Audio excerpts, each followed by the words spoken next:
And now for something completely different. Watch us on YouTube. Listen on your favourite podcast platform. Or ask your smart speaker to play the podcast Leicester Till I Die. Subscribe, like, follow, and join in now. Strap yourself in. Because we're set up, switched on, and ready to go.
Follow us on Facebook, Twitter and Instagram.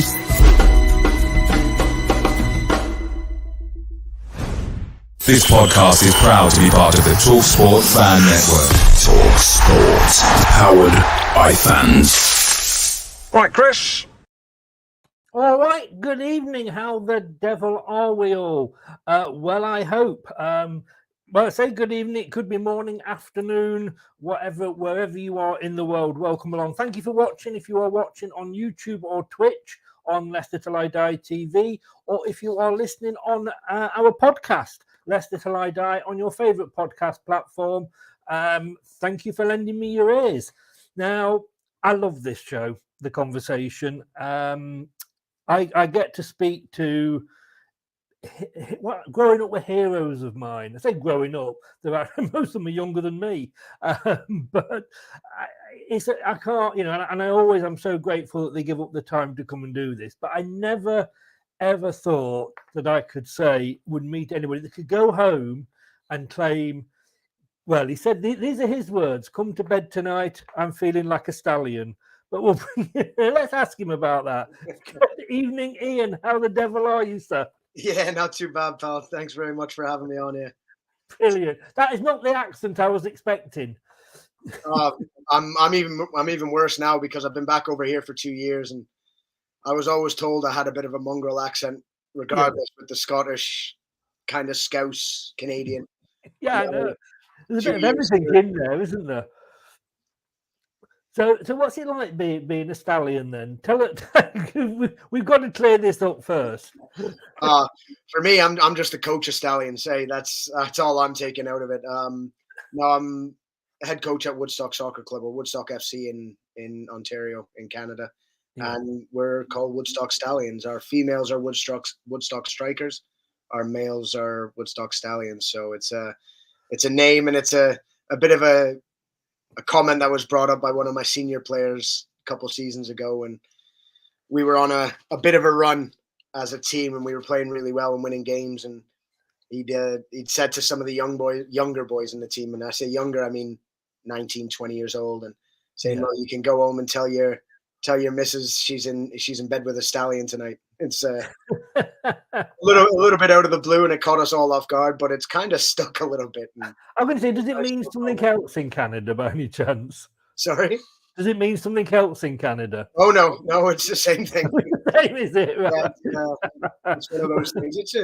It was said tongue in cheek, but it's kind of stuck, and it's kind of, the guys still buzz off it a little bit, and keep being successful and keep going home with wins. I don't mind. I mean, you're over there in Canada now, and we'll obviously come on to that, but enjoying it, Woodstock FC coaching? Yeah, it was always tough to stop playing. It's the mentality of a professional footballer. It's a tough thing to get rid of. Missing the change room vibes, missing the banter with players, and just missing the day-to-days of it. Going into training, going home, whatever, going out for dinner with teammates and families and all that. And it's a tough one to get rid of, especially mentally. And then obviously physically follows. It's Yes. tough to stay up to it when you're not day to day, but it's good. I'm enjoying coaching. It's what I've always wanted to do. When I have to be a part of the game. I'm one of those football geeks who I watch everything. I play as much as my body allows me to, and I enjoy passing on whatever wisdom I may have, and if not wisdom, like work ethic and mentality. And that's something it needs driven into a lot of people over here, players, like young players especially. Yeah. They do it for fun, and it's good. But to try and get themselves to that next level that they're expecting, they need to flip their mentality a bit. And that's something that I take quite a bit of pride in. Good. And we talked obviously briefly before we came live, and you're Canadian international, 40 odd games for Canada, 6 goals there. Do they look at you? And because we always say this, don't we, with some of the coaches, if they haven't had success, they don't always get the respect. Yeah. I would imagine, having been an international for Canada, that you don't have that problem. No, it's one of those things that it's something that I know needs worked on a lot with a lot of, especially parents in grassroots football around the world, not just in Canada and the UK. Respect for coaches, regardless their upbringing. A lot of them are volunteers and they're doing it for nothing. But with me, I've come in here. Obviously, I took over as a coach beforehand because obviously COVID. It was a tougher one for me to come in and do the job I'm doing now. Yeah. So I just came in initially as a coach, and that obviously expanded a little bit into being the head coach of the club and head of coaches and head of the men's program. Mm-hmm. And in fairness, I've had nothing but respect from players and coaches around and teams we're playing against. Like, I get the utmost respect from them when I do like Zoom meetings with AGM meetings and whatever. It's, you go in and there's a respect level there, and I don't expect it because I don't go in and right away say, you know who I am. I'm not that. I go in and I'm doing my job while they're doing theirs, but they understand what I've done and I don't have to tell them, and they respect it that way. And that's something it's kind of refreshing because I'm a lot younger than majority of them. Say good evening to Nate. He's from your side of the pond, but he's with the North. But got good evening. What time is it over there? It must be. It's 4:05. 4:05. So good afternoon to Nate then. Welcome along. I'm gonna say, I mean, like you say, you alluded to your Scottish roots there. Where did the Canadian was it sort of grandparents? No, well, my grandparents moved over, I want to say late 60s, just for a couple of years. I don't know, I can't remember the reasoning. They moved over. My mum at the time moved over. This was before she was with my dad. And my sister, so I have 2 sisters from a previous marriage one of them was born in Canada. Right. Then my mum moved back to the UK, and my other sister was born. Then she met my dad, and me and my brother were born in Scotland. And then we moved back over here. My dad got a good job offer, and it was one of those he couldn't really say no to. So we moved over here in 85, 85, I believe. I was a year and a half when I moved over here. Right. Hello to Leon. Yeah, he has Iain Hume. What a speedy player. And we're going to get a lot of this tonight. And I don't, I can't say I am surprised. And we will obviously come back to sort of your starting football. But you've got to say, I mean, I remember a while ago you did a thing for me when I did a section on the website called My Favourite Things. And I cannot imagine as a fan what it's like to have your name just shouted out in any way when you're on a football pitch. To be fair, my first game that I played, I'm pretty sure it was against Chef Wed at the Walkers at the time. Yeah. And my parents came over for it and they started cheering. And my parents were wondering what the hell I'd done wrong already. Why are they booing? They're like, he's only been on the pitch for like 8 minutes. Like, why are they booing? I actually think I hit the post, like one of my first touches for the club. Yeah. Ball dropped and I hit the post and it went came out again, and they started Hugh. My parents were like, "What the hell's going on? Like, has he done something against the club before?" And to be honest, I was like, yeah, it stuck, and I loved it because I knew. And in fairness, if I had a crap game, they were doing it. So it's fine. No. Oh dear. Oh no. I say I do remember those days. Do remember those days. But like I say, you're born in Scotland. You're a big fan of Liverpool, but you started work. Your first team was through the youth ranks at Tranmere. Yeah, I'd had a couple other offers prior. I came over on trial when I was 13 with St. Mirren, and oddly did really, really well. And not blowing my own trumpet, I was training with like under 18s, and then I trained with the full team at 13 years old, which was insane. And they promised me the world and custard pied me. And then the year later, I came over when I was 14 with Hearts, which would have been my dream. Because obviously being from Edinburgh, my parents, big Hearts fans, my family are still season ticket holders. And again, I had a couple trials set up with like York and Hartlepool and Hearts all in 3 weeks. And I did my first week at Hearts and did so well, they asked me to hang out for the next 2 weeks. So I canceled the other ones. Called up, thanked them for the interest. And at 14 years old, to get an offer to play for Hearts would have been a dream. Yes. And again, they pied me. I played in the under 16 team, 2 games in the under 16 team. I think I scored 3 or 4 goals. Did really well. Trained with the under 18s and trained with Craig Gordon and all them. That was the age group level. Yeah. And then again, same thing. They pulled the carpet out and just left me hanging. And I took a chance the year later when I was 15. It was kind of third time's a charm, and came over with a select team from Toronto area. Yeah. And we played against England schoolboys, Everton, and then Tranmere, and did well. All the Newcastle scout was out watching me, and he liked watching me play. Was hoping I'd grow up a bit because I was really small, really slim. Then Everton were the same, but they're like, we don't need a striker in that position or in that style of play. And then lo and behold, a couple of years later, they come out with possibly the best English player ever. So it's kind of one of those, no worries. And Tranmere, I played against them. It was against their under 18s, and I was 15, and with my UK passport, and they didn't think I'd have my passport first and foremost. They didn't think I was only 15. They thought I was 18.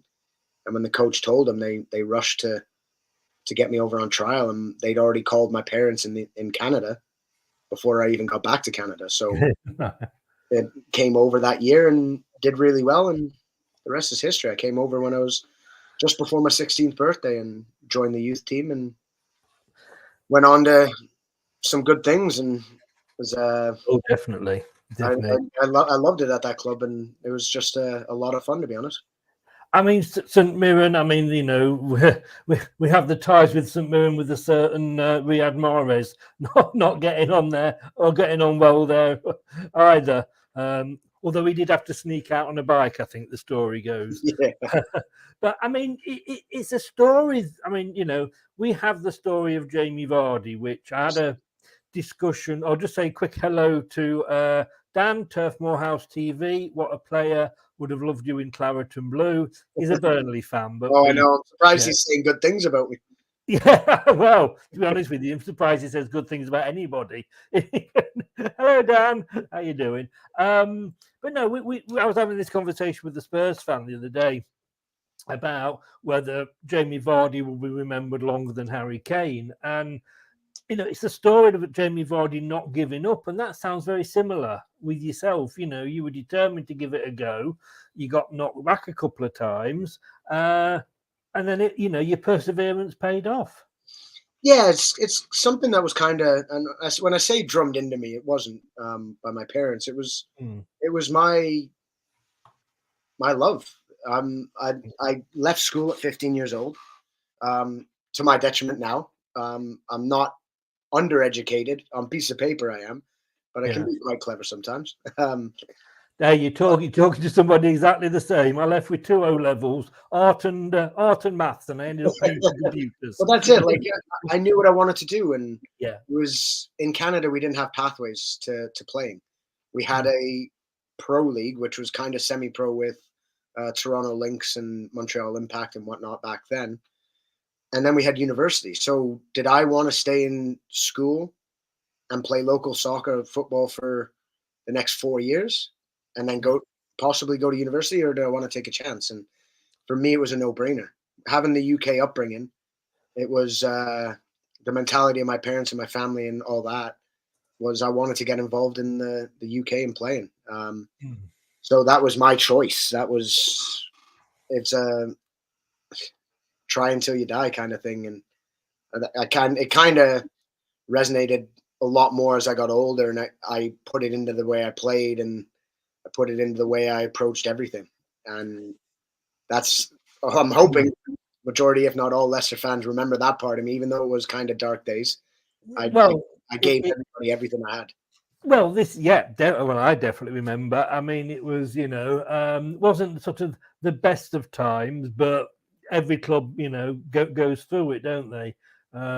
Just so everybody's interested, Manchester City have just scored a third against Arsenal, so that's going to open the title race up. I have actually got a Toronto FC shirt as well. I should have put that on tonight, shouldn't I? I'm not going to lie, I prefer that top you've got on because I actually well said, like that. Toronto FC never took a punt on me when they had the opportunity, and it is.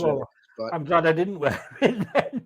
I don't have any hard feelings. It's just I wish I'd had a chance to play over here. Yes, yeah. And at that point, though, I mean, Tranmere, in fairness, weren't a bad side. We were a very good side. We were very young, and hence the reason why we continued to do what we did in the FA Cup and obviously the Worthington Cup at the time. That was my first season there. So when we played the Worthington Cup against you guys and Matt Elliott. Were you in that Tranmere team? I made my debut that year. Right. So I was on the bench against Middlesbrough in the quarterfinals, I want to say it was. Right. We beat them 2-1, and Andy Parkinson scored possibly one of the best goals I've seen at Prenton Park. And I was on the bench there, absolutely cacking myself because we went 2-0 up and John Aldridge asked me to warm up. And I'd never been involved in the first team at all. I think I trained with them like twice. Wow. So that was many, many moons ago, and that was my first year. And we continued to do it year after year, and in the FA Cup and in now the what's it called now, Carabao Cup. Carabao Cup, yes. Yeah, we're changing it, sponsor names all the time. It drives me nuts. But I can remember the Milk Cup, and I can even go as far back as the Rumbelows Cup. Yeah. That's how far back I'm going. That's it. That was we were really good, really young. A lot of players came through our system at Tranmere.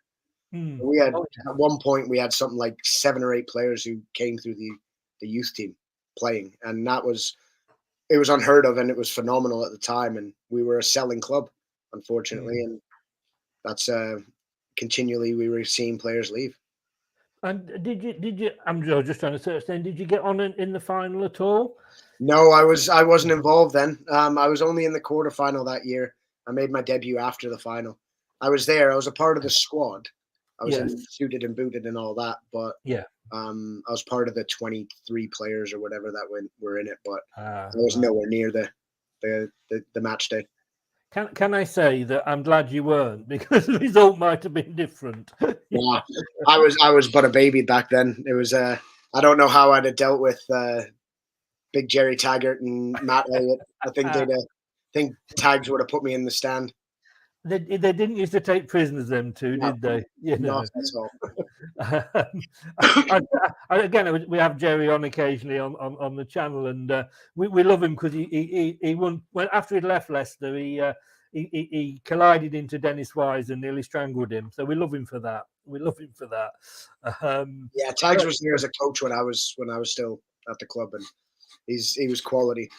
He was always getting involved in training, and he was a character, to say the least. Yes, yeah.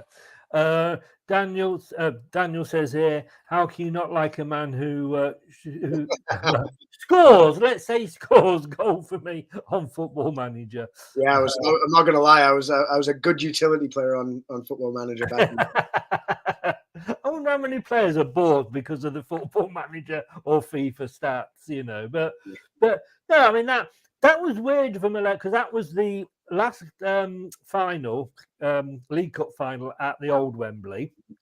I managed to I was working at Blackburn Rovers of all places at the time. Sorry, Dan. Sorry, but and I went, and it was weird because, and no disrespect to Tranmere, but of course we were the Premier League side. I think you were second tier at that time, and we were favourites, and it was weird being in that position because we were always used to being the underdogs. Yeah, it was. To be honest, it was an incredible atmosphere. Like Tranmere filled their end without problem. Yeah. And it was at a time where Tranmere was getting 16,500 every game, especially leading up to that point in the season with the cup runs and everything. And it was just a surreal atmosphere for me. And I just thought it could have gone any way. Like, I know Leicester were obviously the better team, but with how cup games went for Tranmere that year, I mean, you can never say. I mean, cup games are cup games, aren't they? And you know, David Kelly came back to haunt us, and deservedly got the equaliser. But you broke through the following year, then at Tranmere. Yeah. So that season, I made my debut. So I played 3 sub appearances at the end of that year, and then to be honest, the year after was a bit slower. It was I made like, I think it was 15 appearances or 14 appearances that second season. And it was a bit discouraging a little bit because I'd made my debut the year before, and then it kind of plateaued.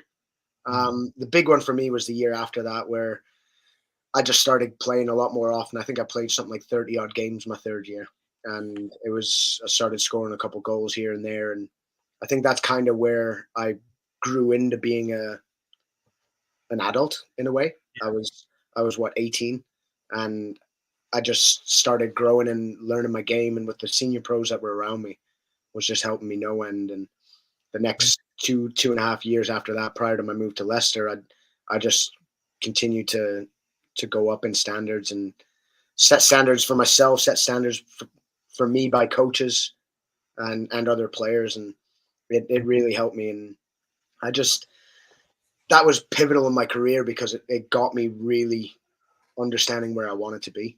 And I tried to push to as high as I possibly could. Unfortunately, things didn't go much higher, but for me, still a very good level. And I wish I'd have got higher, and I'm not going to lie about that. No. But a couple of things happened in my career that probably stopped that. But it is what it is, and I'm immensely proud of how things pushed on year after year. I think you know, there's a lot of players out there that would have, you know, loved to have it got up to that level. So yes, I think, you know, it's a very good level to be at. I mean, 149 games for Tranmere, and bear with me if I'm wrong, because like I say, you can never trust Wikipedia. But 32 goals. You scored 33 for Leicester in less games, so glad to see that. And I always say this to people. Do you remember your first goal, and what was that feeling like to get as a striker to get on the score sheet? First goal for who? I remember them all. Tranmere, sorry. First goal for Tranmere was a front post header against Peterborough, and Gareth Roberts whipped it in from the right wing, whipped it in swinger, got across the front post header, went mental, as I do every time I score. But yeah, no, thoroughly enjoyed it, and that's what I'm there for. Is I'll only get remembered for goals. Regardless, there's a lot of people, and strikers, unfortunately, doesn't matter how hard you run, how much kilometers you go through in a game, and how many good touches you have. If you miss chance after chance, you'll be remembered for that. You can see the same thing going on right now with Darwin Núñez at Liverpool. Oh yes, the guy's working so hard for the team, and he's doing so many good things, but misses chances, and people just harp on about it. And I was like that for the start. At the beginning of my time with Tranmere, that's what I was like. I was learning how to become more complete, and I was doing hard work for everybody, and they were doing hard work for me, but I wasn't getting the goals. So going into that second and third and fourth season there, is when I really started to add that in. Yeah. And I remember my first goal at Leicester as well. Derby away, Pride Park. Oh, well, yeah. I mean, you're instant hero against Derby. I just want to say, I'm going to ask about the Leicester move in a second, but just very interested in what you were saying then about being a striker. I mean, at the moment, we have Kelechi Iheanacho that we absolutely love as a player. He struggled to get game time, and I think anybody would that had come through when Jamie Vardy's being Jamie Vardy, it was always going to be trouble for anybody. But he was only ever getting sort of 10, 15 minute, what's the word I'm looking for? Appearances, at the end of games. And then I think it was a couple of seasons ago, he had, due to injury, was played up front with Jamie, and he ended up being the club's top scorer. Then he was dropped again, and now he's getting another bit of a run in. And I think Jamie's coming towards the end of his career. He's obviously scoring. He likes scoring in the FA Cup anyway, but he's scoring away. As a striker, do you need? Because this has always been my argument. Do you need that regular game time? Because I see that if you're playing bit parts here and bit parts there, you're never going to get settled into a rhythm of being able to score. Yeah, it's kind of circumstantial though. It's if you're Iheanacho coming in and you're behind Jamie Vardy, like it's tough, especially when Vardy's scoring goals. Yeah. So you can't even go in and knock on the door and say, "Listen, I need to be playing." Yeah. It's so you get your head around being that cameo player. One of the most famous for that in the history of football is Ole Gunnar Solskjaer. Could he really go and knock on the door and say, "I want to play before Andy Cole and Dwight York"? No. But he knew when he had to come on, or when he got the chance to come on, he had to make an impact. So you do kind of get your head around it. Like it happened a lot with me in my time. So when I was there at Leicester with Matty Fryatt, you had the likes of DJ Campbell, Elvis Hammond. You had guys, Mark de Vries. These guys couldn't get in because we were playing well. Scoring goals, one of us was scoring goals here and there, but they couldn't get in the game. So when they did get in, they had to make sure they did something.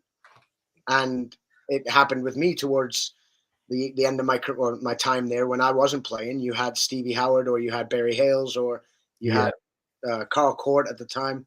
And these things I couldn't get in. And then I'd come in and I'd do whatever I could. And everyone wants to play. Everyone always wants to play. And if they don't, they're in the wrong job. Yes. If you're accepting of being a bit part, you're literally in it for the money. And I'm sorry, I have no time for that. No, I agree. Signed deadline day in August 2005 by Craig Levein, which probably as soon as you say that name, Leicester fans tend to reel in disappointment. And to be honest, it was a difficult period because I think anybody coming in at that time would have struggled. I mean, Ian Holloway ended up, and we'll come on to him later, but he ended up as being the manager that took us down. But we know he's not a bad manager because he took Blackpool up the next season to the Premier League. Exactly. It was a club that needed a good share, and probably going down actually helped us in a funny way. But I do believe that. Well, I do. I don't believe. I know because my son has got a shirt with it's that black shirt. I don't know if you can see the black one on the left, the number 9. Your signature is on there because my son was a ball boy back in the days when there was only one ball boy per team. Mascot, not ball boy. One mascot per team away at Burnley. And Craig Levein, lovely guy, and they always are when you talk to them, sort of, and they're not doing, you're not losing games. But how did that move come about? Because it was, like you say, transfer deadline day, wasn't it? It was madness because it was really, really last minute because there was Preston were in at the time. And that's all I'd heard and all my agent had heard was I was doing well for Tranmere. I'd finished the season prior when we got to the FA Cup quarterfinals and we did really well and I made a name for myself. And it got to the start of the next season and Brian Little came in to me. He's like, "Listen, there's teams after you." He goes, "I'd love you to stay." He goes, "But if we get over X amount, we've got to let you go for money." So I'm like, That's not an issue. I said, I obviously want to continue playing here, but if it's the right move, I'll I'll accept that and I'll move on. So it was literally deadline day, or it was actually the night before deadline day, and all I'd heard was Preston this, Preston that, and they offered and got declined, and offered and got declined. And I had the last day of training, and Brian Little comes out to me halfway through the training session and says, "Hume, you got to go." Said, "We've accepted a bid from you." So I'm like, "What? From Preston? They finally accepted?" He goes, No, Leicester City." I'm like, "Oh crap, okay." So call my agent. He's like, "Okay, well, because my agent lived in London at the time." Right. My agent's like, "Okay, well, I'll meet you there." And he called me, and he was going through the whole reasoning why they didn't accept Preston's offer. And then I have David Kelly on the phone, because he was assistant coach at Preston at the time, saying, "What the hell is going on?" I said, "I have no idea. Like, I'm genuinely, like, this is the first time I've ever been a part of a transfer kind of tug of war." Yeah. And he's like, "They're not accepting anything. You need to get onto the chairman and get her to sort it out." So called my agent back. We went through all that, and they're like, "No, we're not accepting that. We've accepted Leicester's." So I'm racing down the M6 to get to Stoke to come across. And again, David Kelly on the phone saying, "What the hell's going on? Why aren't they accepting? This is bollocks." It's like, come on. Yeah. And it would have been ideal for me because it was more local. Yes. Yes. And at the time, that's when they were pushing. They were getting playoffs every year. And obviously, was it David Connolly just moved to Wigan, was it? Yes. Yeah. Yeah. And Craig Levine called my agent and said, "Listen, we want him in. We've got him in, or we're looking at a younger version to come in and replace Connolly." So I'm like, "Oh crap, no pressure." No. So I just continued down the road and met with Craig Levine, and for me it was awesome because he was a hero of mine, being a Hearts. Of course, and he'd done well at Hearts. In fact, he did. He was massive for us, and I always watched him, and it was nice to meet him and everything. And that kind of turned sour later on, but no. By the time I got there, and we went into where did we go, to one of the Bupa hospitals or something like that to do my medical, and I think it was one like near Market Harbour somewhere, and went in there, met up with the doctor, my agent, and did everything kind of microwave medical. Just your legs are there, yep, your hips are there. Yeah. Because we literally had maybe, I think it was about 2 hours before the deadline closed. So we rushed through, made sure everything was fine, quick heart scan or whatever, what are they called? The ECGs. Yeah. To make sure I was living. And kind of went back to met up at Walker, signed the contracts and had it done. And right after that, I get a phone call from David Kelly. They've accepted an offer. I'm like, that's not working. Said, I'm in Leicester. I said, sorry, but next time. And then in fairness, they ended up going and signing Dave Nugent and Chris Sedgwick. Yeah. So that kind of worked out for them because Nuge went on to play for England. So it's like you won the battle there. You signed two lads for less money. I think it was, well, I'm just reading here, £500,000, £500,000, that could have risen up to £750,000. Yeah, so that was a lot of money to get on. I mean, obviously, we certainly got our money's worth. Was there any pressure on that? Not when I say pressure. The thing is, it's everywhere. So even if I was staying at Tranmere, there's pressure every game. Yeah. So going to a club like Leicester, it was like seeing the training facility and seeing the stadium and that, and comparing it to what I was used to. It was black and white. So that kind of pressure was there. The pressure for me was living up to what Danny Tiasso and Momo Silla and Rab Douglas and Dion Dublin and Nisa Johansson and what these guys were used to and what they expected. That was the pressure for me, not pressure from the fans, because I was doing exactly what I wanted to do, and I was playing at a level that was higher than what I was used to. Yeah. So you need to test yourself to get better, and I obviously did that at Leicester, and I just buzzed off it. It was just an incredible move for me, and I think the fact that Leicester were in a rebuild and getting rid of a lot of the big names, a lot of the wages off the bill. Yeah. Like it's crazy when you see what players are making in the Championship now compared to what we were back then. It's astronomical. Guys driving around in Bentleys and Aston Martins and all that, and we all play for Burnley, I'll tell you. Hey, but I was happy. Well, I was a little bit embarrassed, but I was happy driving into the training facility in my Vauxhall Astra. I was like, okay, yeah. Hey, don't be knocking an Astra. I love an Astra. Hey, that was one of the best drives I ever had. But I'm the same. Next to a Range Rover and a Bentley, I'm like, I called my wife right after and said, listen, I got to change cars. I've got to. I mean, it was turbulent years, like we say, at Leicester. I mean, you were there, I think, well, you were there from 2004, you left in 2008, and you had Levine, followed by Kelly, followed by Nigel Worthington, followed by Martin Allen, followed by Gary Megson, Ian Holloway. I mean, you must have gone in training every Monday morning thinking who's going to be who's in charge this week. Yeah, it was madness. And listen, that was on us. I know that it's tough to accept, but these things wouldn't have happened if we were performing. And you'd have individuals do it one week, and then the others would do it the next week, and we never really put together in the 3 seasons I was there. We never really put together good strings of results until the end of the season when our asses were on the line. Yeah. And that's the crazy thing is when you look at it on paper, even the year we went down, on paper, our team was ridiculous in comparisons to a lot of teams in the championship. Yeah. I think too many people blame, and this is players alike, too many people blame the manager.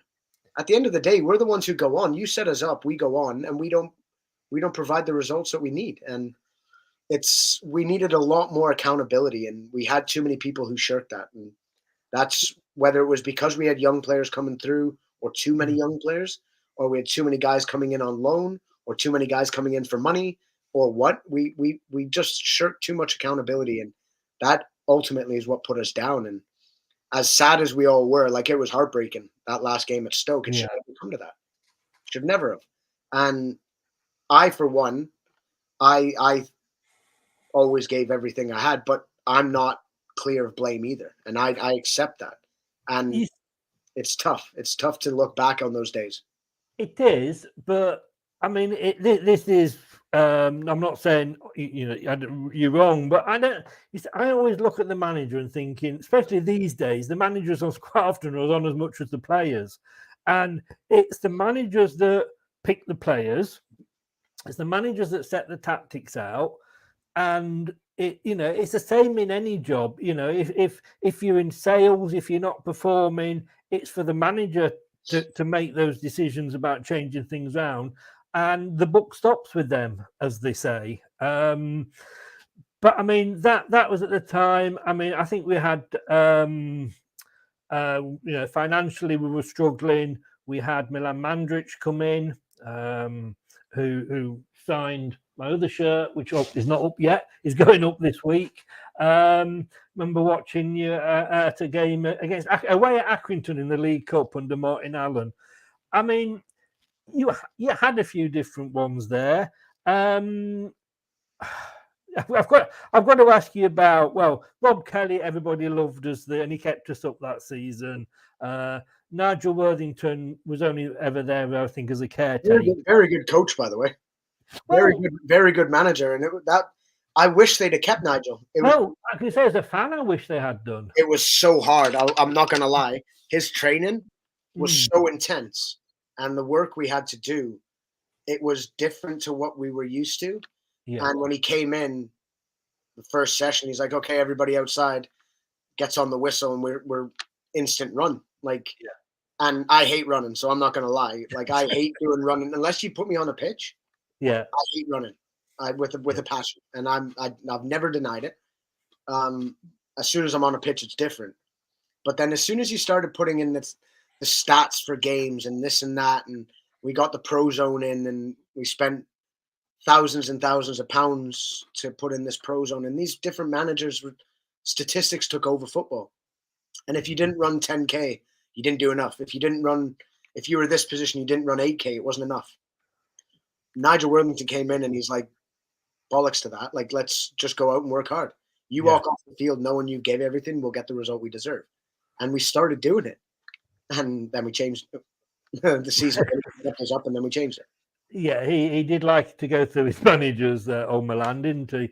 And like I say, I think everybody at the end of that season would have. Cause I don't know if he came from Norwich or he went to Norwich, but it was a shame. I think that was sort of one of those ones that got away. Yeah, he got the Northern Ireland job after that season. That was it. Yes, indeed. And of course, from outside, it looked like chalk and cheese with the guy that came in, Martin Allen. Yeah. Listen, I can't say a bad thing about Martin. He was actually a very good character, and he was the issue we had that season, and you can't even beat around the bush with it was dodgy bringings in. Like, there was too many players who came in on stupid amounts of money. Like, no disrespect to them. You get offered a contract, you come in and take it. But players that were on like 2 and 3 times as much money as the likes of me, Matty Fryatt, Gareth McCauley, like these things shouldn't happen at clubs like that. You shouldn't be bringing in somebody because, this guy was great on a video. No, well, if you haven't seen him play, like, don't. And that was our biggest issue that year was we had far too many people brought in, loans, unknown transfers, and not saying they didn't do well where they were, but unknown transfers who come into a game or into a league where we didn't need that type of player. Yes, it was that was our biggest downfall that year. And Martin, in fairness to him and Adrian Whitbread were actually top guys, and they changed things around. It was getting rid of that big I am mentality of players, and he did change it. But like I said, there was far too many. Like, the revolving door was there constantly, and it was going. You didn't know who was coming in. I mean, it was. I don't know. I think it was left side. They said we almost had a team of left-sided midfielders on their own. There was that many coming in, and of course, you look at it, and it's easy to look back and say and blame Martin Allen. But I think in hindsight, they weren't all his side. Well, we know obviously one of them wasn't his signing, or wasn't going to be his signing. And I'm just looking at the team there. I mean, it must have looked like a scene out of Zulu when you all went on the training pitch, when the Zulus are coming over towards Warp's Drift. I mean, there was a hell of a lot. Yeah, there was just far too many. And, like, no disrespect to him, young Hossein came in, Kaibi, and he never got a sniff, and the guy's playing in World Cup qualifiers. But he came in on massive money. Yeah, and never got a look in. We had Sergio Hellings came in, the guy, great guy, never got a sniff. He was the next big thing out of Dutch football, and he played at Anderlecht, and they're like, oh my God, this kid's amazing. Never really got a sniff. Like, it was an odd one. Then you had Sean Newton came in. You had Jimmy Nielsen came in, hardly played, if he maybe played a cup game. And again, these guys are coming in on huge money, and we're like, well, it wasn't broke at the end of last season. We needed a tweak. And he came in and completely reinvented the wheel. And or tried to reinvent the wheel, and that wheel well and truly broke. And it ended up being a problem. And I think you only have to look at when Claudio took over from Nigel. He did not come in and that season make a lot of changes. It was just a tweak here and a tweak there. And I'm just trying to Google. I've forgotten. You remember who was the player that? I can see him. I can see his face. That Milan wanted and Martin didn't. Oh, did he come in?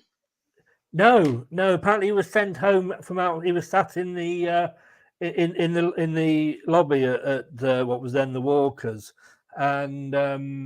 It was a Milan signing, and Martin didn't want him.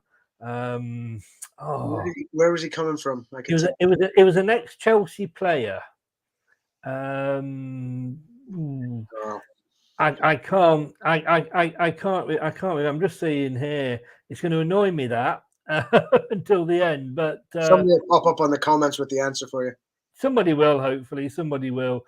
I mean, Martin Allen, great guy. As I say, up at Accrington, I was there with my son because I lived in Burnley at the time, and Martin Allen was stood at the side, watching, the warm up, and we looked at it, and he went, my son said, well, why has he done that? When we looked, the team was announced. I said, I don't know. Go and ask him. And he's like, I can't do that. I can't do it. I said, he stood there. Worst he can do is tell you to book her off, sort of thing. And he went over and he spent about 15 minutes with my son explaining his tactics. I mean, if it was a good job he wasn't a spy for Accrington Stanley. And it made my son's just total and utter day, the fact that, He was very talkative and very approachable. Like, that was the first thing he did when he came in, is he had a team barbecue at the training ground with all the wives and girlfriends and kids and everything, just so that everyone understood they were welcome. And it was Jimmy Floyd Hasselbank. It's just come back to me. Yeah. Like, that would have been a weird one. Like, we already had like 5-6 strikers. Yeah. And it was like, but then you bring in like Bruno and Gotti, who Bruno was awesome. He was a great guy, and for what he'd done, but he brought him in on massive money. And then you bring in DJ Campbell. Yeah. Like, DJ Campbell was on like 3 times the amount of money, if not more, than me and Matt.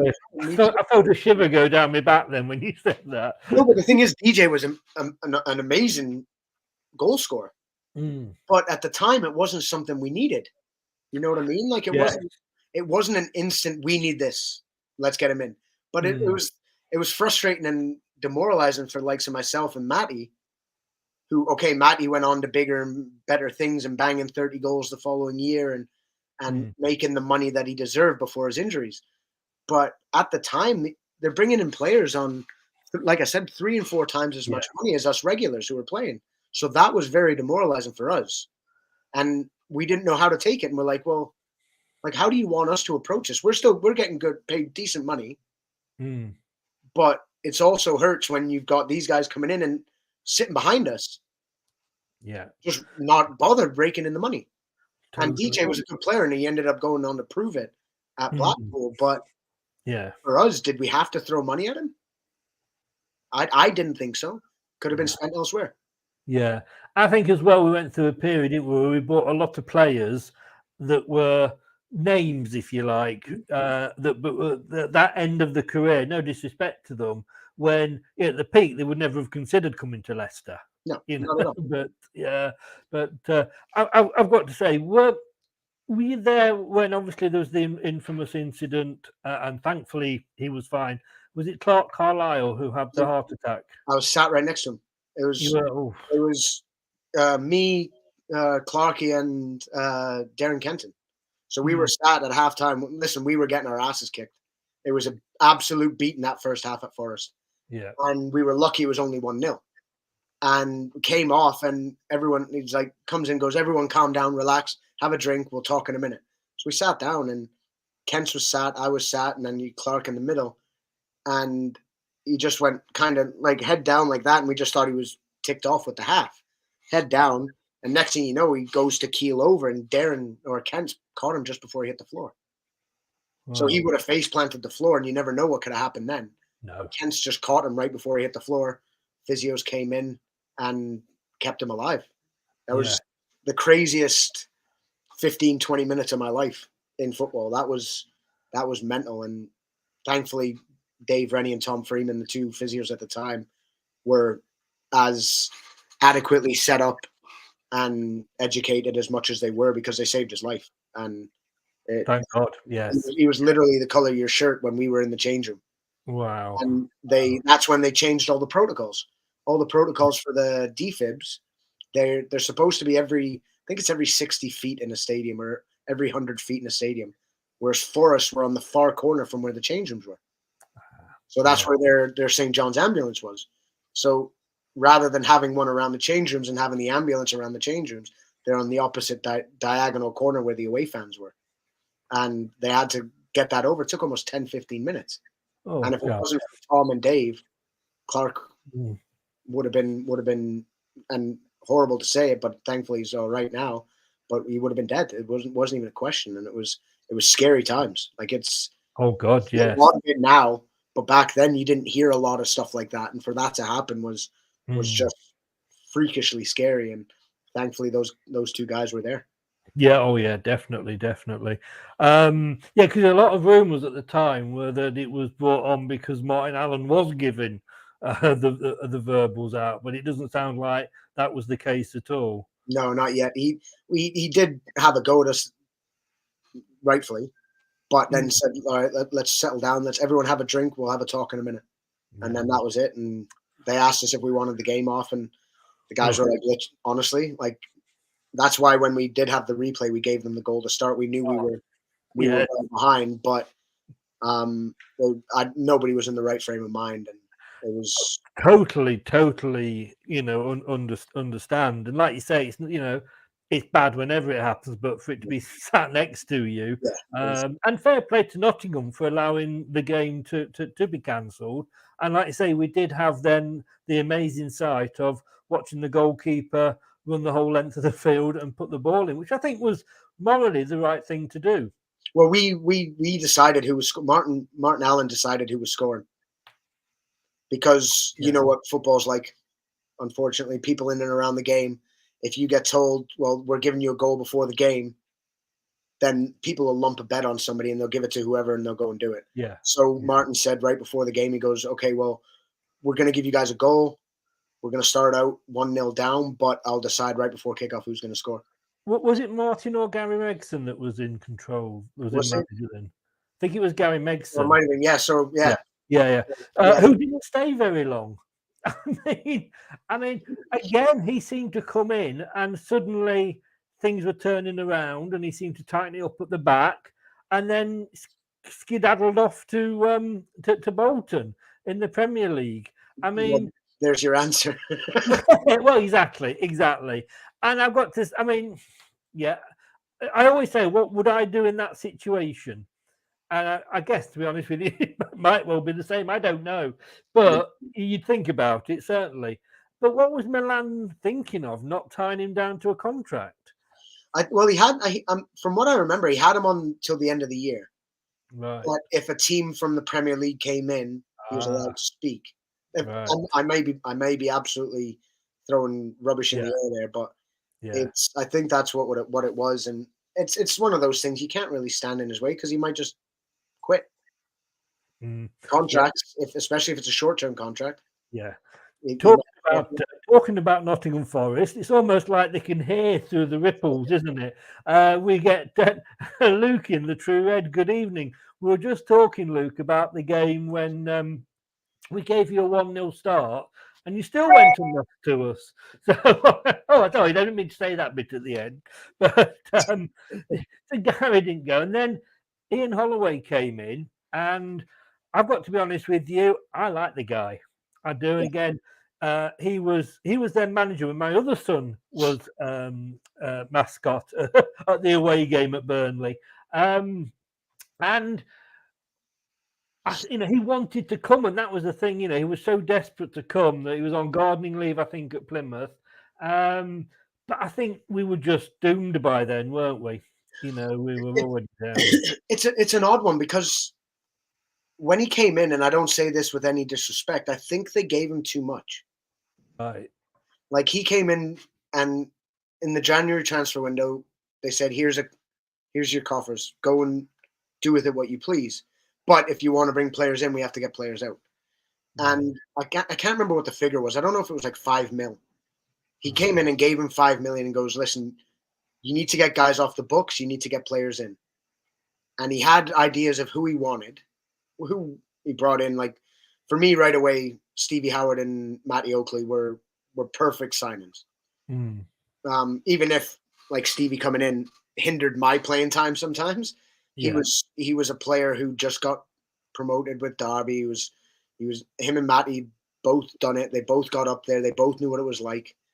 And they were the types of characters who you kind of want to grind out points. But the issue was he had to get rid of loads of players, and then he's doing this and bringing these guys in from, well, essentially Premier League clubs in Derby at the time. And I think they'd just been relegated and they were still on big money and whatever. So he had to give them massive money. And I think it was just if Ian could have come in and maybe got a couple people off the books, I think he'd have got us to stay up. Yeah. Because he wouldn't have had to fill the voids of players that he's trying to get rid of. And we'd have had the same kind of mentality going through, and the same people fighting for each other. Yeah. Again, more change happening. And I actually wish he'd have stayed after we got relegated. Yeah, I always say it was the to me it was possibly the right manager, but just unfortunately the wrong time. Yeah, exactly. You know, and he had the players. And did he not end up playing you on the wing at some point? Well, Martin Allen played me right wing for the most point because he had DJ and all that, and then I started going up front after Megson or with Megson. But Ollie played me wherever he could, and in fairness, I played left wing, right wing, up front. It didn't really bother me. When I was scoring goals when me and Matty were the partnership up front, you couldn't play me anywhere but up front because we had a chemistry, it's something. Okay, we didn't score 40 goals each, but we were constant threats, and we worked for each other, and we were great friends off the field. So that helped because we'd hammer each other on the field and then each other a cuddle and all that. Like it was one of those. So we had that success, and that's what a lot of managers you can't buy. No. That's where I think if it wasn't for that, and I'm not putting it just on us, it was a team thing, but if it wasn't for our friendship as people off the field, I think the first year I was there when we were fighting relegation, I think it might not have gone that way. But it wasn't the biggest strike partnership going, was it? It wasn't, but we were pests. Yes, definitely. And Matty, I was happy to do his work. I was over the moon to do the run-in for him because he was such a good finisher. Yes. Like he was awkward. He was quick without being rapid. He was a very good finisher without looking technically good. It's a weird one, and he was such a great lad, and we buzzed off each other all the time, and I didn't mind challenging people in the air for him to take the scraps or him to get on the flick-ons. And it's a partnership, isn't it? Yeah, and it's like Andy Cole and Dwight York. They weren't huge. Yeah. They were. I think Andy Cole was like 5'9", and I think Dwight York was like 5'10", 5'11". We weren't too dissimilar. We had, like you say, strikers are remembered for scoring goals, and if they're not scoring goals, they're often pilloried. And one of those was, two of those while you were at the club that seemed to struggle. The wonderfully sounding Elvis Hammond, and the equally bad at aiming wherever he's shooting, Mark de Vries. I mean, he will always be remembered for that goal against Spurs in the FA Cup, but even that was scuffed in. I mean, and I'm not expecting you to sort of say, but did you ever look around and thinking like, we're better than that? Not at all, because those guys trained every day, and Elvis was probably the hardest player to play against. Really? Because he was rapid. Like he was the fastest striker we had. He was strong as an ox. Yeah. And it just didn't land for him in the first team. But then Mark de Vries was unplayable. When he was good, he was unplayable. But you just didn't see a lot of it at Leicester. He went at Hearts. He would do the same thing every week. Like he was just a beast. He was 6'3", 6'4", however many stone. Like he was probably 110 kilos, but he wasn't a heavy 110 kilos, like a fat guy. No, he was just big. He was the same size as Steve Howard, maybe a tiny bit bigger in height. Same build, same style of player, just wasn't as. No, it doesn't work out for some players, does it? You know, he just wasn't as well rounded as Stevie was. No. You then how did the move? Because you then moved to the Indian Super League. After that, no, I went to Barnsley, didn't I? So I went to Barnsley. Sorry, yes, you did. You went to Barnsley and Preston. Sorry, my bad. Yeah, no, well, that last season with Leicester when we were fighting it, and like Ollie came into us on the last deadline, the January deadline day, and had us all sat down in the gym at the training ground. And he's like, listen, he goes, I know we're struggling. We're fighting relegation. He goes, I need to know. He goes, if you have irons in the fire and you want to leave, leave. Tell me now. We need people who are on board. Yeah. And everybody said, no, we're here. We're staying. He goes, okay, so get your agents to turn the phones off. We're all staying. We're doing this. I got in the car. So we were all obviously done for the day. I got in the car, drove up to Loughborough where I was living. And by the time I got home, like I said to my wife as we got in, because there was things about Preston coming back in. And so I'd gone to my wife and said, listen, stop thinking about it. We're not going. Mm-hmm. We'll revisit at the end of the year and see what's going on. And I hadn't even finished the sentence fully with her. And Andrew Neville at the time was the club secretary. Is he still there? Andrew No, Neville? I don't think he is now. No. So, but Andrew called me. He Yeah. goes, oh, so do you know what's happening? And I'm like, whoa, what do you mean? He goes, the chairman's accepted an offer for you. So I'm like, okay, that's news to me. He goes, yeah, Preston North End have put in an offer for you. We've accepted. So I'm like, oh, okay, let me call you back. Called Ollie. Said, Ollie, what's going on? Yeah. And he goes, what do you mean? I said, I've just got a call off Andrew. Milan's accepted an offer for me. I said, I thought we were everyone's on the ship. Like, we're not going. Yeah. And he's like, I'll call you back in 5. So he calls me back in 5 minutes. He goes, do whatever you want. He goes, this guy doesn't give a crap about the club. He doesn't give a crap about what I'm saying to him. If you've got an offer and it's right for you and the family, go. So I'm like, no, I'm staying. I told you that. I've already told you today. I'm not going anywhere. Yeah. So we'll stay. He goes, okay, perfect. So I called up Preston and said, listen, I don't know if it was Billy Davis at the time, or it was either Billy Davis or it was Alan Irvine, actually. Sorry. Billy Davis was when I first moved to Leicester. Yeah. Alan Irvine was in charge, and I don't know if Rob Kelly was up there with him by then. I think he'd gone up. So Rob must have had a say in his ear about me. And I just messaged him, said, listen, not right now. I've got something to fight for, and whatever, let's revisit, see what goes on. And Ollie just lost all faith in ownership and things. Yeah. He was frustrated as hell. And then the end of the season, Preston came back in. Obviously, we'd just been relegated, and I still had another year on my contract, or another year and a half on my contract. And they just messed around a little bit. Like, they accepted like a third of the money they sold me for. So they accepted like 400,000 or something in January, and then sold me for over $1 million in the summer. But I wanted to stay. But they came into me in the off season and said, well, the contract they had on file to the contract me and my agent had on file weren't the same.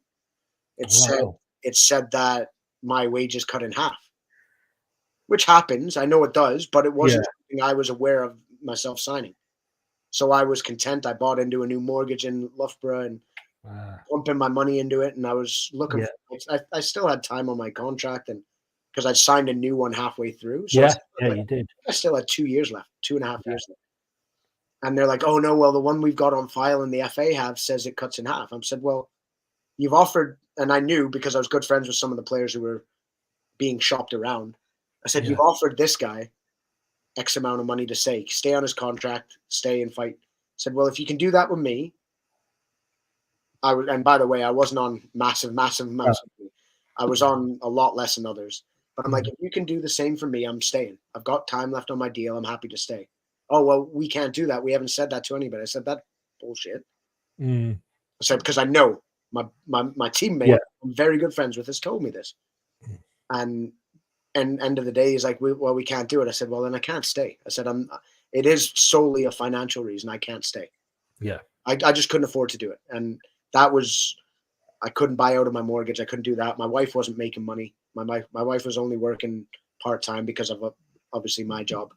Yeah. So it was something I just could not do for my family. And it broke my heart doing it, but it is what it is. And I still have regrets. I should have stayed, because winning promotion next year and then potentially getting a new contract, and the new owners had come in, and it would have been perfect place to be for me. You weren't to know, were you, though? Let's be honest. Well, none of us were to know. That's it. And I'm happy that, like, I'm buzzing for the club the way it went afterwards, winning, and obviously Matty and Andy King and that just killing it in League One and getting promoted, and then a couple of years later missing out on playoffs and then getting promoted. And it was just incredible to watch as a, like, not going to lie, I'm a fan because I obviously spent 3 years there. But that move to Barnsley, who knows? Like, if I don't move there, does anything that happened in my career happen? Do I fracture my skull? And you never know. Yeah. And that was literally 14 games into my time at Barnsley. And that must have been awful for you. Well, obviously, talk about stating the obvious, really. But I mean, I guess you're thinking that's it. It's over for you. Funny enough, I wasn't. You seen me playing for Leicester. You seen me playing through the years. One thing you can't tell me to do is stop, and that's it. Like, this is what you got to do. You can't tell me what to do. You can't tell me how to play and how to work the way I worked if I had limits to it. And as soon as it happened, I was asking, like, obviously after the operation and everything, I was asking, like, how long is it going to be? Right. And I'm not saying I'm a big tough guy and all that. I'm not. It's just I have nothing else to fall onto. I'm not at a club that's big enough that's going to give me a job for the rest of my career or give me a coaching job right away where I'm going to make thousands and thousands of pounds a week. I have nothing else to fall onto. I don't have an education. I don't have any other trades that I'm good at. So football's my life. And it always has been, always will be. So telling me I can't play football is the wrong comment to be making to me. And I was back training. It happened in November. I was back training with the squad or training on my own with the physio just after New Year's. And I was back training with the squad by the end of March. So it was something that, for me, it was never a question of whether I'd be stopping playing. It's when can I get back? It was an elbow to the head, wasn't it? And well, you know, because they never took any action against. I'm trying to see the guy's name. Was it Chris Morgan? Yeah. And have you met him since, or? Well, there was a civil suit going on. A lot of people wanted it to be a criminal suit, but I didn't need that. I just needed the thing that would have changed it is if he'd apologized or come and spoke to me or like right after. Yeah. I never heard anything. Then when I played my first game the next preseason, I get a text message through. Congrats or great to see you back on the field. Hopefully we can sit down and have a beer over this sometime. That's 8.5 months later. Like, you can go float yourself. Like, seriously. Yeah. But we played them the year after. It was Sky being the nice guys that they are, put a game Chef Wedding against Barnsley on Sky, because obviously it's my first time back on Sky and playing against them, and he's injured or I think he was injured, I was suspended, or vice versa. And they were devastated because obviously local Yorkshire rival and players that you want to see going up against each other, both out the game. Yeah. But we played them again that year at Bramall Lane, and he was given the whole, "Oh, come shake my hand, make it look good for the cameras and all that." Like, do me a favor. Yes. Whatever. But I genuinely don't care. I don't hold grudges against people for stuff like that. It was dirty as hell. He didn't mean to hurt me the way he hurt me. He meant to hurt me, but not. I was talking about my next question. Yeah, he's meant to catch me. Like, anybody watches the video, he's meant to catch me, and I'm done with it. I don't care. But he didn't mean to do what he did, so I'll defend him on that front. Yeah, he never meant to put me in hospital. He never meant to really kill me. It's not that, but whatever. It's gone, and I talk about it all the time. I'm open to all the talk about it. Yeah. But I'll never place blame on him and the extent that it went to. Yeah. But again, he retired through injury the year later. So it was kind of one of those things. And justice there, really. That's it. Like, I'm not going to be petty and give him a text message and say, "Oh, sorry to see you've had to retire, buddy. Hopefully we can have a beer over." I'm not going to do that petty stuff. No. I went on to play another 250, 300 games. So it's not anything that really bothered me. Was it a bit like, I mean, I don't know if you've seen, it's in the remember the story, Rush, and it was Nicky Lauda when he had the accident. and it was the sport that kept him going. That was his aim. And it sounds a little bit more like, with yourself, that was what you were aiming at. All right, yes, he said, you didn't have maybe a lot of other options, but that was your goal. You had something to actually still aim for. Yeah, 100%. Like that football's my life. And it always has been, even from like 5 years old. All I've wanted to do is play with the ball. So you take that away from me, what happens? I'm back to square one, and it's not even about the financial reasons. It's I don't know what I'd do without football. Yeah. So I was straight on, and my first touch in the game when I came back the next year, we played against, I think it was Gainsborough Trinity in the preseason game with Barnsley, and my first touch was a header. And do you remember A.D. Moses? Big centre back. Name rings a bell. Yeah. Was it he played for years, and I think he played at West Brom, and played around the leagues, and towards the end he played lower leagues and all that. And he was playing at Gainsborough, and I'd played against him for years, and he welcomed me back on the field. Great to see you back out there, pal. And ball comes in the box, I jump up, go to head it, and he goes, "What the hell are you doing?" I said, "What do you mean?" He goes, "What are you doing?" I said, "Heading the ball." And he's like, "You're running behind me," because I'd headed it just over the bar, and we're jogging back for the goal kick and all that. He goes, "You're a bloody idiot." It's something, the fact that was the first thing I did, told me everything was going to be fine. And my wife will tell you different. My head's been a little bit screwed up for the last couple of years, but it was great to be back out, and it's the only thing I've ever known. You did end up eventually at Preston, but after Preston, I do apologise. No disrespect to Barnsley or Preston, but I'm just like, the Indian Super League. I mean, you talk to players like they've gone to these days Saudi and America when that was going off. I mean, and you had great success in India. Let's be honest. You put a few clubs there. You won things over there. How did that come about? Well, Foxes fans will be happy to hear this. So it was when you guys got promoted. I was doing an interview with I don't know if you know Andy May. He did a lot of stuff for BT Sport. He's one of the reporters for BT Sport, or he was. So he was doing some freelance stuff it was kind of a mix between BT Sport and our TV or our sports network over here, TSN. Yeah. And he's like, who better to talk to than a Leicester player who's from Canada, who obviously both sides of the pond will know who he is. So we did an interview about it.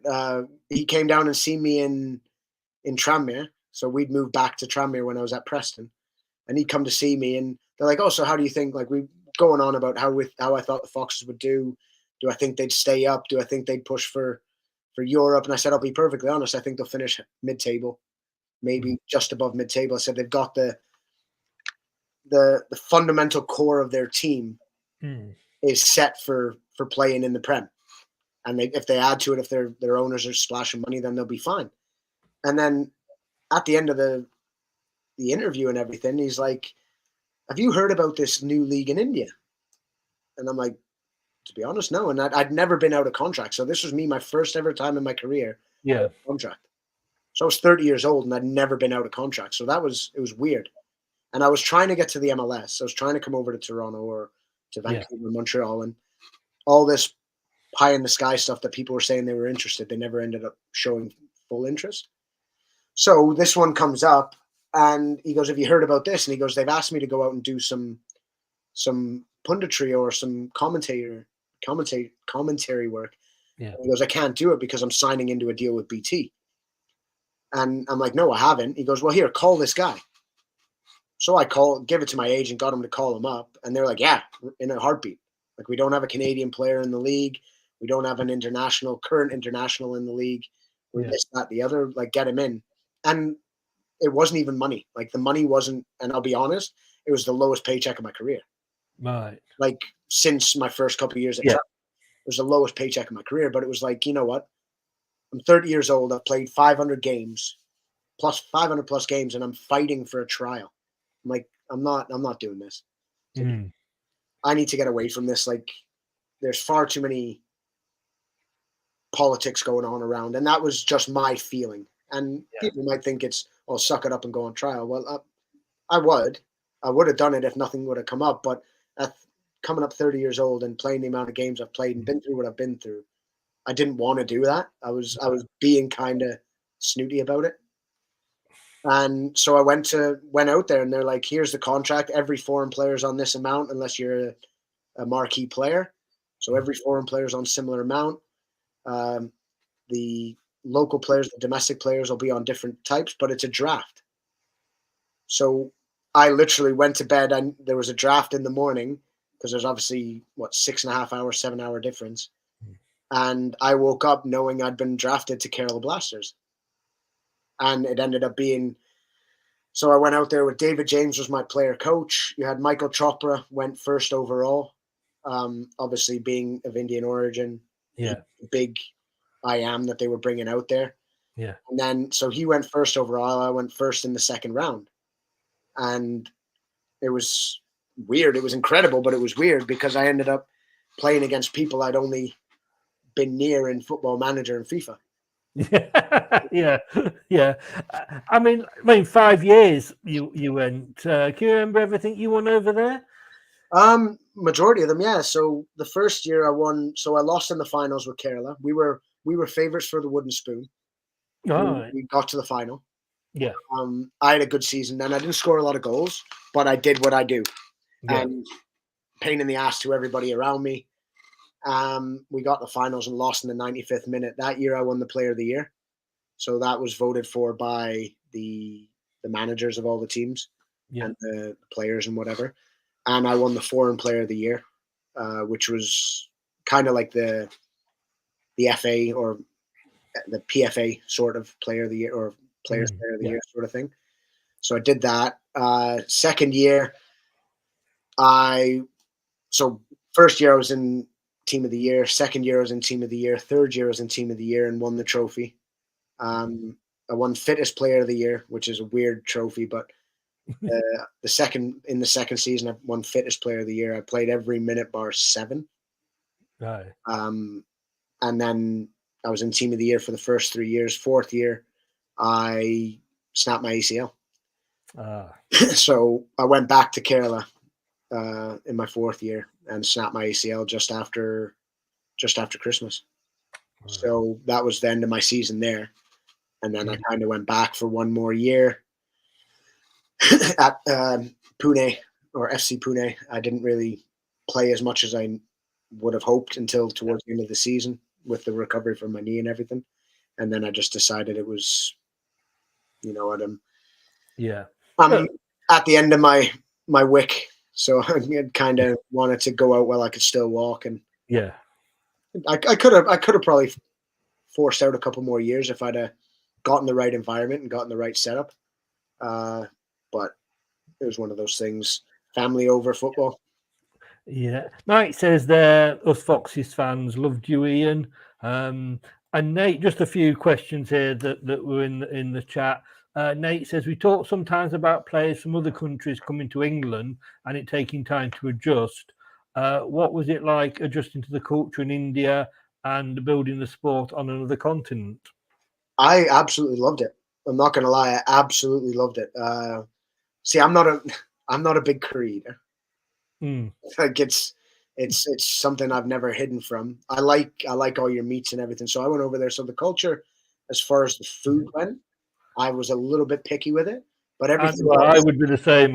I don't mind a curry, but a curry hates me if you get my. Yeah, no, I get that. But that was it. First things you were told: don't drink tap water. Yes. And don't eat street meat. Yeah. So that we held them to the highest. They were like up here. Okay, we got training. We got to be here at 9:00. But don't eat street meat. Don't drink tap water. So they were right up there. But no, it was good, and it was a lot easier because it was into our contracts. We stayed in hotels, so our food was always cooked by chefs. We weren't cooking for ourselves. We had a very good group of players. We weren't the best technically with Kerala Blasters in the first year, but we had a very, very good group of guys, like incredible. The domestic players and the foreign, we were a proper team, and we would kill for each other, and that's what got us to the final. And I made it my kind of aim from the get-go was I'm not going to alienate anybody. If I'm going out, I'll go out and I'll ask the Indian players if they want to go out, if they want to go for a walk, go to a pub, watch a game, go to the pub in the hotel, watch a game. We just made sure that our team, our squad was really well knit. So that eased it for me and it eased it for them to not feel nervous around talking around foreign players. And we didn't have any bigwigs. So we had David James, but Jamo was the coach. Yeah. We didn't have first season, who was there? There was David Trezeguet, there was Freddie Lundberg, Nicholas Anelka, Robert Pires, Del Piero, Capdevilla, Luis Garcia. We didn't have any of those guys. We didn't have guys who were coming in with entourages and this and that, and you couldn't go near them. We were all normal people. I'm not saying you're not, but we're not the marquees. We were professionals who were playing in a professional team. And no, I get what you mean. And the funny thing is that Dan did ask this earlier, and just perfect timing because I was just about to ask you this. He says, "How do you, as a player, deal with fellow professionals who come in with an ego?"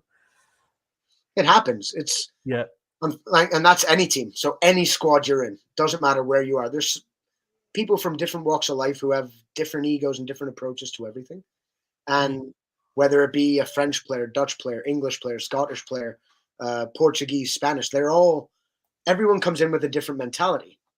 And it's how do we adapt? And you can't find me a team in the Premier League right now who hasn't got one or a handful of egos in it. Yeah, how does the rest of the squad adapt around them? And how do they accept what they do whilst obviously policing it a little bit? Yes. And that's it. That's literally every club I've been in. You've had people like that. And you'll have people who come into train, go home. They won't go out for a coffee. They won't go out for a walk down the front or what. There's people who just don't do it. And it's weird because at Leicester we didn't have that. We had a couple egos, but a lot of our team was very good friends. So a lot of them came through the youth system and all that. So we didn't have that. Then I moved to Barnsley, and majority of players, not with the ego side of it, majority of players didn't live in Barnsley. So they lived in Leeds, Sheffield, Derby, Mansfield, Manchester, Liverpool. So everyone finished training, got in the car and pissed off. Yeah. And that's why we never really went anywhere. We were mid to lower end of the championship. We languished there for years, and it just never changed. And you get it at every club. And in India, with the egos, we had to squash that early. Even your top name Indian player, they had to make sure that everything was kind of copacetic. Everything was everyone was involved with each other. Everything was in line with each other. And it comes down to foreign players and domestic, but your older heads, and just saying, listen, if we want to be successful, this stuff needs to happen. And I think you get that in every team. Last ones now, and I appreciate it. This has probably gone on actually longest of any of the conversations, which is brilliant. No, I mean, I could still be here at 2:00 in the morning if I was allowed to. I know you've obviously got things to do, but just the last two from Nate here. Best atmosphere you ever played in either home or away, and your favourite goal you've ever scored? It's madness because, and I don't say this with any prejudice, playing in India was insane, and I loved it there. I was there for 5 seasons, but playing in front of 80,000 people was insane. And when they're all on your side, it's even better. Yes. And then again, the best goal I ever scored, I scored a goal in the cup final in year 2. I was out there, or the cup semi-final. Sorry, ball comes into me back to goal, flicked it round to my strike partner. He popped it up for me, and I ran on left foot volley in off the crossbar. Yeah. And I've got other ones that obviously meant more. Yeah. Like getting us through in the FA Cup with Tranmere, scored 2 bangers. One against Bolton, one against Swansea. Scored some great goals with Leicester. My one against Watford was up there with one of my best. I scored a couple against Southampton. I think it was that year as well, or the year before.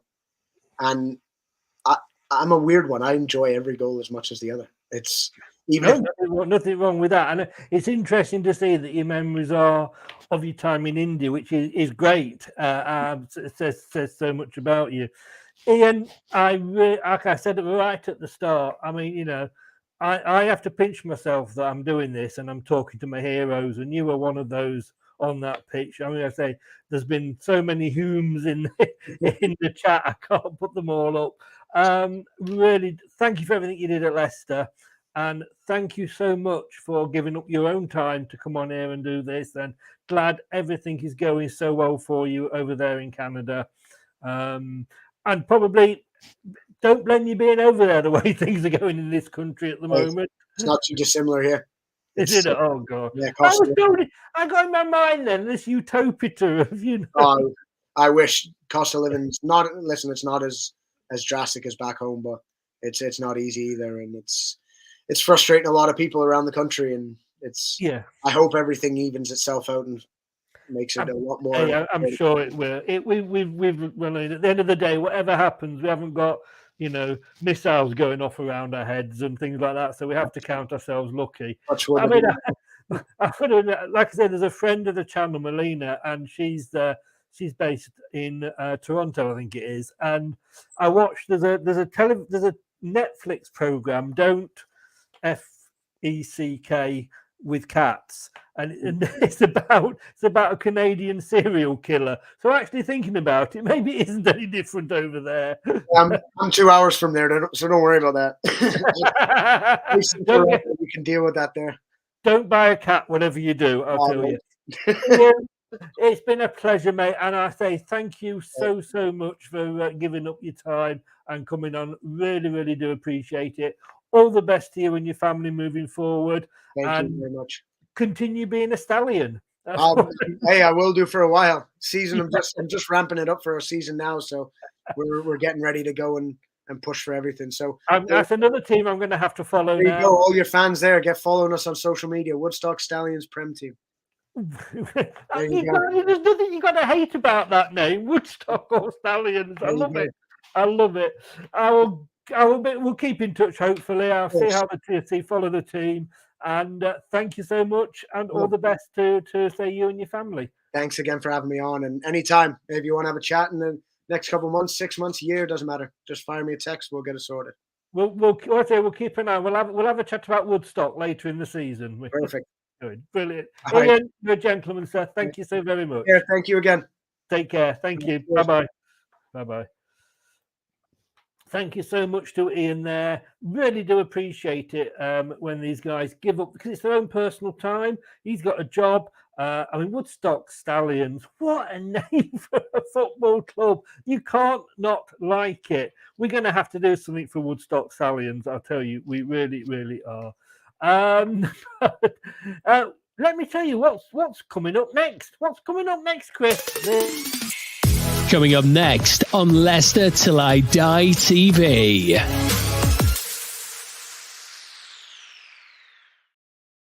Tomorrow night, 8:30, I'm going to be joined by Rich from Rich Sports, a huge fan of Manchester United.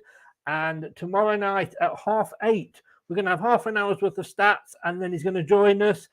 Brad standing in for Craig, who is watching Nottingham Forest this week. I'm sorry, he's at the Comedy Awards. So I always get those two mixed up. So from 8:30 tomorrow, it is the match preview ahead of Manchester United. Can we keep it going? Can we keep it going? That is the question. And I've got to say, I wish I still got your picture that goes with that comment. You certainly, I don't know about being a stallion, mate, but you certainly have a midweek semi. What was it tonight? Arsenal 1, Manchester City 3. I went on, well, I didn't go on Stephen's channel earlier. Stephen Featley, do go over and support him. Does a hell of a lot for the Children's Liver Foundation. Please go and get over there and give him your support. It is such a worthwhile cause, and just go over and support him. But I was in the chat, and I went fishing, shall we say, and I got myself a huge Stephen fish. And he wasn't very happy. God knows what it'd be like now after losing to Man City 3-1. But look, see you tomorrow at 8:30. Thank you to everybody that's been watching on YouTube and on Twitch, Leicester Till I Die TV. Please give us a subscribe if you've been new. Even if you're not new and you're old like Anthony, please still smash those likes buttons. I cannot keep telling you how much that helps the channel. And if you are listening to this on your favorite podcast platform, if that's Apple, iTunes, Spotify, Google, or any other, we thank you for lending us your ears. You can have them back now.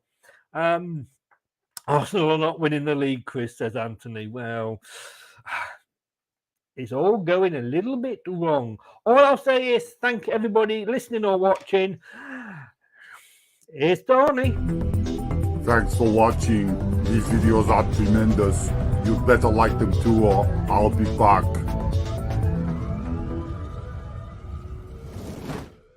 This podcast is proud to be part of the TalkSport Fan Network. TalkSport.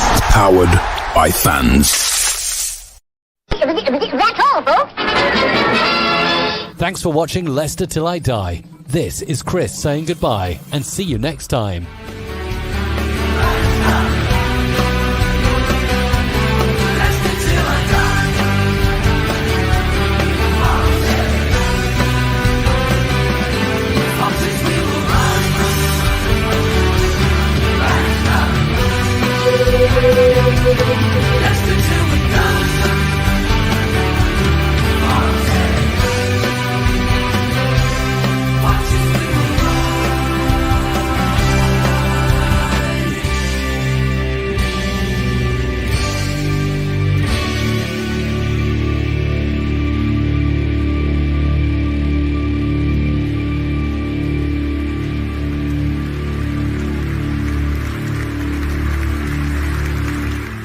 I'm looking for Dr. Goodhead.